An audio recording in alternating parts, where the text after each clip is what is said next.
Chapter 3. He tiptoed into his bedroom, tiptoed around his bed and tiptoed to a cupboard that stood against the wall. He put the key into the lock and turned it, and ever so gently, ever so carefully, he pulled open the door. He sighed and smiled with joy. "Come on out, my beauties," he said. He reached inside and pulled out a pair of homemade wings. "They're gorgeous," he said.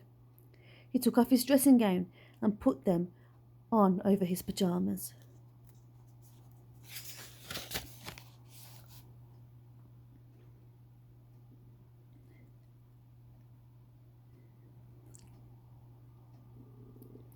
They were made of feathers and string and bits and all of old shirt and bits of bamboo and wire and thread and cardboard and feathers and feathers and feathers.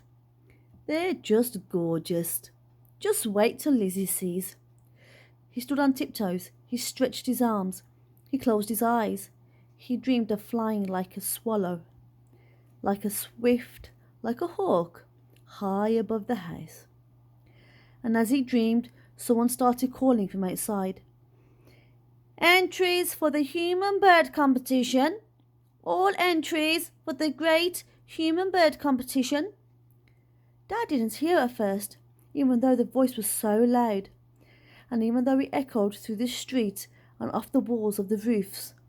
"Just wait till Lizzie sees," he said again. "She'll be so proud." The voice boomed again, out again. "All entries for the human bird competition."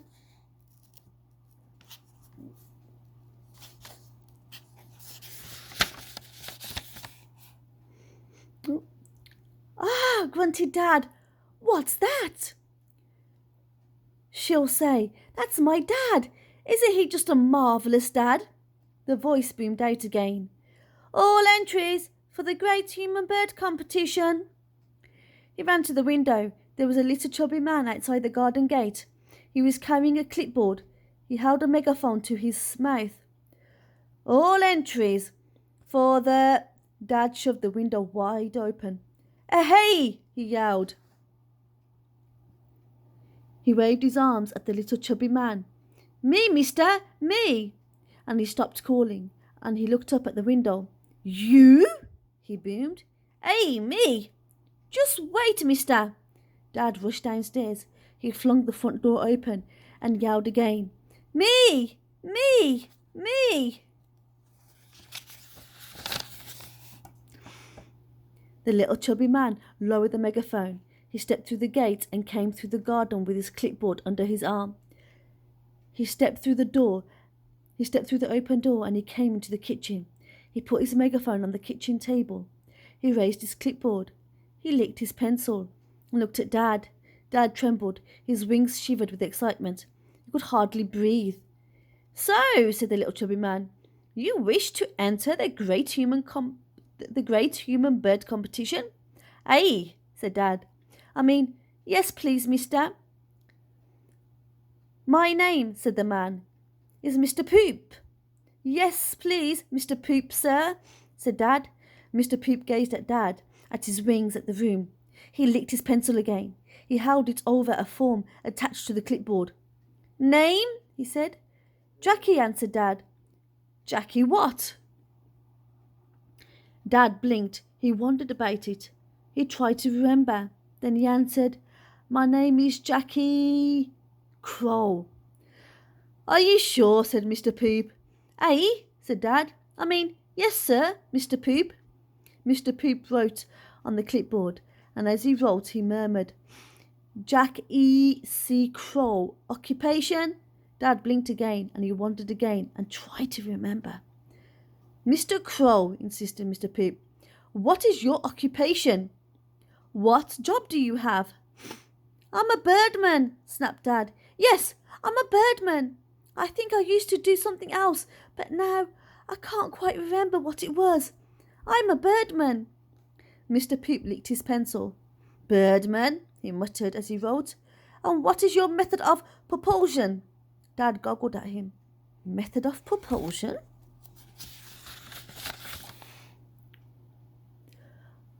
What did the man mean? Method of propulsion. Ugh! he grunted. What is your method of propulsion, Mr. Crow? Said Mr. Poop. How are you going to fly? And Dad understood and shook his shoulders and flapped his wings towards the ceiling. Why, with me wings? Of course, he said. Aren't they lovely, Mr. Poop? He flapped his wings faster. He ran around the room. Don't you think they're wonderful? Chapter 4. When Dad stopped and stood, red-faced, puffing and panting, Mr. Poop inspected the wings. He touched the feathers gently. He sniffed. He tugged. He pondered. He sighed. Well, said Dad, don't you think they're brilliant? Said Mr. Poop. Oh, I know, sighed Dad. They're not perfect yet. They need a stitch here, a pin there, a nail there, a bit of cardboard there, a few more feathers there. But otherwise...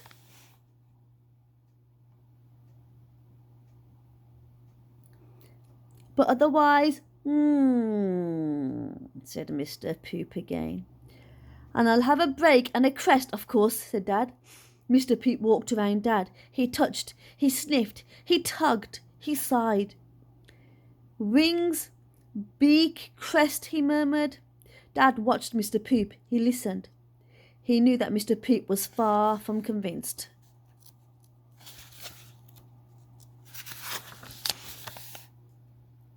And I've got faith, said Dad. Mr. Poop looked up. Faith, Mr. Crow? Hey, faith, Mr. Poop. I know I can do it. And see, I believe I can do it. Mr. Poop pondered again. He tapped his cheek. He licked his pencil. He patted his chubby tummy. And then he spoke. The competition will be intense, Mr. Crow. They're coming from all around the world. There's a fella from France that screwed wings to his bike. There's a lass from Japan with a 10-foot pogo stick. There's a bloke from Brazil with an umbrella on his head and a propeller on his bum. They're bringing parachutes and catapults and whizzers and spinners and giant springs and I've got me wings and my faith, said Dad. Replied Mr. Poop. You're aware of the dangers? Bumps on the head, broken bones, cuts and bruises, drowning in the river, falling from the sky is not recommended, Mr. Crow. Falling, scoffed Dad. Give us that pencil. Mr. Poop gave Dad the pencil. He held out the clipboard. Sign here, Mr. Crow. Dad signed with a flourish. And here, said Mr. Poop. And also here. Dad signed again, and then again. Mr. Poop inspected the entry form. He signed it himself with a little chubby signature. Entry accepted, he said, and Dad gasped with joy and reached out to hug Mr. Poop, who moved smartly away. We will see you next Sunday, he said. Takeoff is at 10 a.m. and I advise the wearing of a strong helmet. Goodbye. He lifted his megaphone from the table, slotted the clipboard under his arm. He went back out. Back out through the door. Dad watched him go down the garden, go through the gate, disappear into the street. Then Dad watched the birds above. Helmet, he said. Who needs a helmet? Look at that crow out there. Look at the way it hangs in the air. Look at the way it flaps and flies so lovely and easy. That's the way we do it.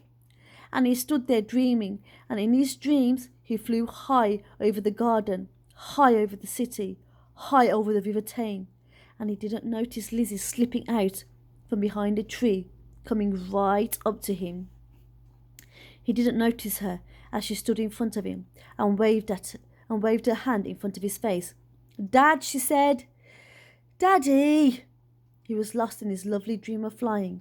He turned back into the house, closing the door behind him, and he didn't notice Lizzie slip back in at his side.